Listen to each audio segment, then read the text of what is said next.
আবহাওয়া তো ঠিকই ছিল, তাহলে হঠাৎ করে এমন ঝড় বৃষ্টি শুরু হলো কেন? আমি এখন কি করব? কোথায় আশ্রয় নিব? হায় সৃষ্টিকর্তা, তুমি আমাকে রক্ষা করো। না না, এই ঝড় বৃষ্টিতে থাকলে তো আমি মরেই যাব। ওই তো একটা গাছ দেখতে পাচ্ছি। যাই, আমি বরং ওই গাছের নিচে দাঁড়িয়ে বৃষ্টি থামার অপেক্ষা করি।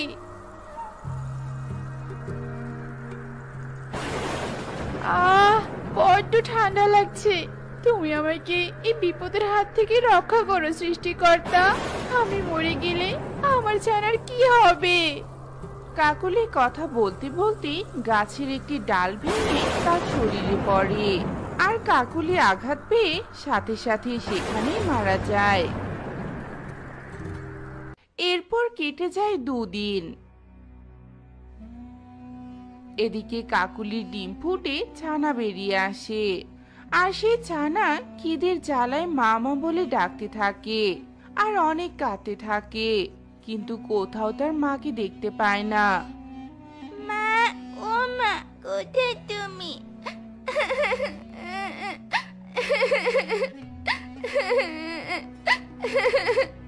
বাবা, ও বাবা, কোথায় তুমি? তোমরা কেউ কেন আমার কাছে আসছো না? আমি যে এখনো তোমাদেরকে দেখলামই না বাবা মা। আমার যে বড্ড খিদে পেয়েছে। কুহু এভাবেই কাঁদতে থাকে। পরের দিন সকালবেলা টোনা খাবারের সন্ধান করতে কাকুলির ঘরের পাশ দিয়ে যাচ্ছিল, আর সে যাওয়ার পথে কুহুর কান্না শুনতে পায়। কি হয়েছে ছোট্ট ছানা, তুমি এভাবে কাঁদছো কেন? তোমার বাবা মা কোথায় গেছে? জানি না, আমি কিচ্ছু জানি না। আমি জন্মের পর থেকে এখনো আমার বাবা মাকে দেখিনি। আমার ভীষণ ক্ষুধা পেয়েছে। কাল থেকে আমি কিচ্ছু খাইনি। আঙ্কেল, ও আঙ্কেল, আমাকে কিছু খাবার দিবে? খাবার না খেতে পেলে যে আমি মরেই যাব। আহারে বেচারি, জানি না এর বাবা মা কোথায় চলে গেছে। এত ছোট ছানাকে যদি রেখে চলে যায়, তাহলে তো এ না খেতে পেয়ে ছানাটা মরেই যাবে। না না, আমি একজন সন্তানের বাবা হয়ে অন্য একজন সন্তানকে কিছুতেই বিপদের মুখে রেখে চলে যেতে পারি না। আমি বরং এই কাকের ছানাকে আমার বাড়িতে নিয়ে যাই, এরপর যা হয় দেখা যাবে। এরপর টোনা কুহুকে নিয়ে তার বাড়িতে যায়।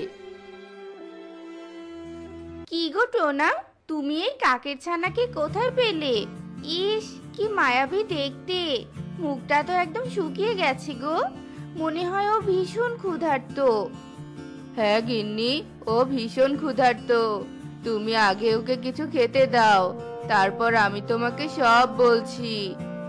এরপর টুনি কিছু খাবার এনে কুহুকে খাইয়ে দিতে থাকে, আর টোনা কাকের ছানা কুহুকে কুড়িয়ে পাওয়ার ঘটনা খুলে বলে। তুমি ওকে নিয়ে এসে একদম ঠিক কাজ করেছো গো। আজ থেকে ও আমাদের কুড়িয়ে পাওয়া সন্তান। টুনটুন যেমন আমাদের সন্তান, তেমনি এই কাকের ছানাও আমাদের আরেক সন্তান। আজ থেকে আমি টুনটুনের সাথে সাথে এই কাকের ছানাকেও লালন পালন করব।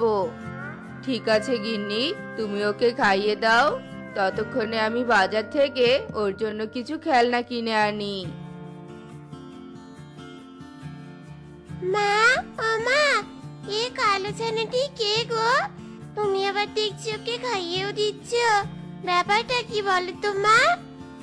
মারে, ও আমাদের ঘরের নতুন অতিথি। আজ থেকে এ তোর বোন হয়। কি বললে তুমি? আজ থেকে ও আমার বোন হয়? না, মোটেও না।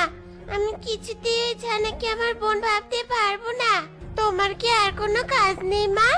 কার না কার ছানা ঢং করে তাকে আবার আদর করছো?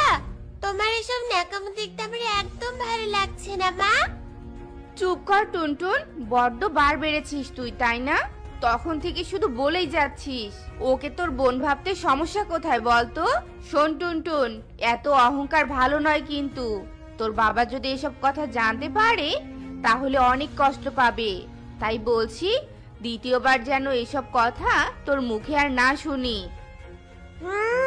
আমার হয়ে গেছে তোমার কথা শুনতে।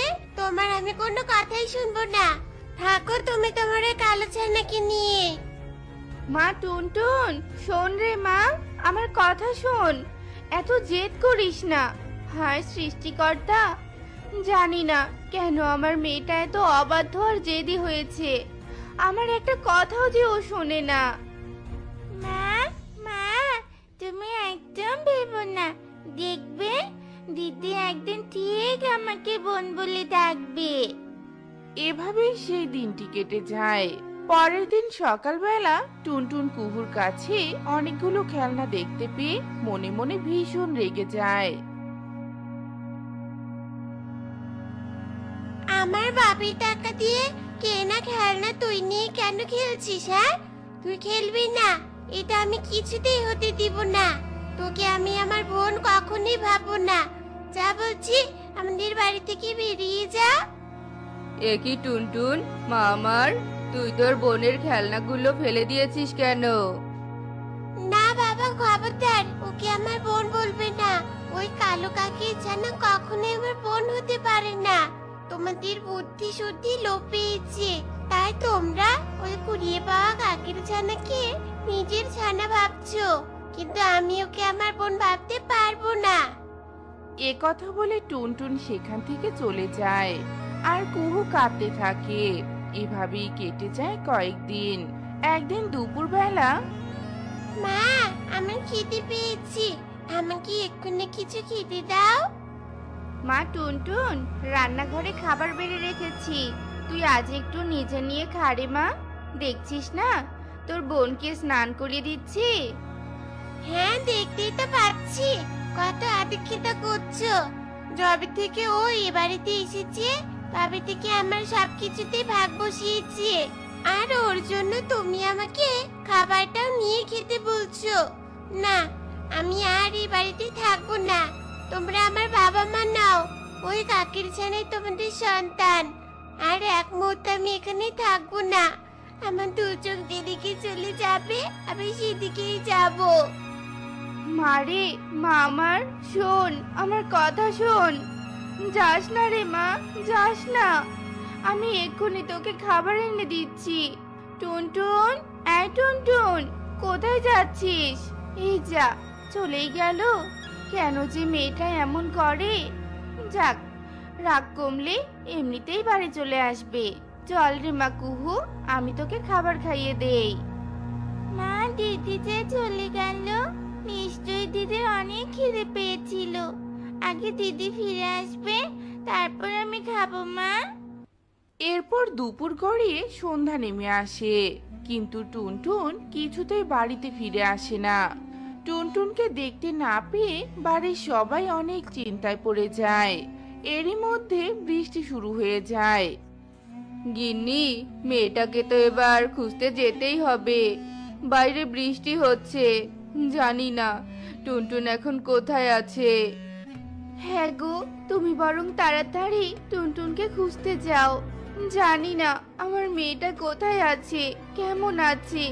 আমার যে আর ভালো লাগছে না গো, তুমি আর দেরি করো না, এক্ষুনি যাও। অন্যদিকে টুনটুন বৃষ্টির জলে ভিজে ঠান্ডায় জ্ঞান হারিয়ে মাটিতে পড়ে যায়। টোনা একটা ছাতা মাথায় দিয়ে টুনটুনকে খুঁজতে বেরোয়। টোনা সারা বনে টুনটুনকে খুঁজতে থাকে, আর এক সময় সে দেখতে পায় টুনটুন মাটিতে পড়ে আছে। মারে মা আমার, তোর কি হলো রে মা? মাটিতে এভাবে পড়ে আছিস কেন? আরে, মেয়েটার গা তো জ্বরে পুড়ে যাচ্ছে। না, আমাকে এক্ষুনি টুনটুনকে নিয়ে হাসপাতালে যেতে হবে। টোনা টুনটুনকে নিয়ে হাসপাতালে যাওয়ার পর টুনি খবর পেয়ে এক মুহূর্ত দেরি না করে টুনিকে নিয়ে হাসপাতালে যায়। প্রচন্ড ঠান্ডায় আপনাদের মেয়ের কঠিন জ্বর হয়েছে, এক্ষুনি আপনাদের মেয়েকে এক ব্যাগ রক্ত দিতে না পারলে তার শরীরের রক্ত কিছুতেই গরম হবে না, এতে করে আপনাদের মেয়ে মারা যেতে পারে। আমি এক্ষুনি রক্ত নিয়ে আসছি ডাক্তার বাবু, আমি আমার মেয়ের কিচ্ছু হতে দিব না।